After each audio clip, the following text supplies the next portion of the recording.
मेरा ख्याल है कि इस तरह की महफिलें हर माह की एंड पे मुनक्किद होनी चाहिए। जैसा कि शायर क्या खूब कहता है कि लाएंगे मेरी कब्र में तशरीफ मुस्तफा, लाएंगे मेरी कब्र में तशरीफ मुस्तफा, आदत बना रहा हूँ दरूदो सलाम की। अजीज़ान हमें चाहिए कि अगर हम कोई भी काम शुरू करें तो उसका आगाज बिस्मिल्लाहिर्रहमानिर्रहीम से करना चाहिए। हदीसे मुबारका के अल्फाज हैं कि कोई भी काम जो अहमियत का हामिल होता है, अगर उसे बिस्मिल्लाहिर्रहमानिर्रहीम पढ़े बगैर शुरू किया जाए तो उसका नतीजा अबतर रहता है। तो लिहाजा अगर आप चाहते हैं कि आपके हर काम का नतीजा अच्छा हो तो हमें चाहिए कि हमें हर काम का आगाज बिस्मिल्लाहिर्रहमानिर्रहीम से करना चाहिए।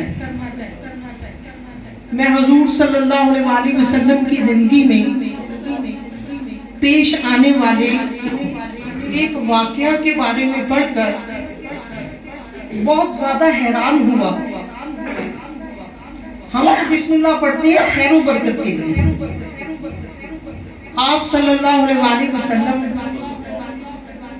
मस्जिद से निकल रहे थे तो आपके पांव मुबारक पर एक सहाबी का पांव आ गया और उसने लोहे के जूते पहने हुए थे।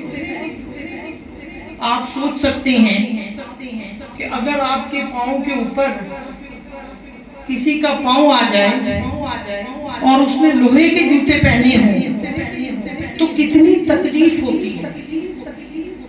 तो हुजूर सल्लल्लाहु अलैहि वसल्लम ने उस वक्त फौरन फरमाया कि बिस्मिल्लाहिर्रहमानिर्रहीम।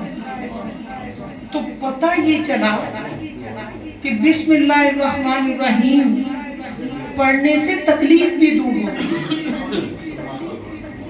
इमाम अली इब्ने मूसा अलैहिस्सलाम फरमाते हैं कि बिस्मिल्लाह इस्मे आज़म के इतना करीब है जितना आंख की स्याही आंख की सफेदी के करीब है। तो हम अपनी महफिल का आगाज तलावते कुरान पाक से करते हैं, जिसकी सआदत हासिल करेंगे हाफिज अहमद साहिब। वो आए और तलावते कुरान पाक से हमारे दिलों को मुनव्वर करें।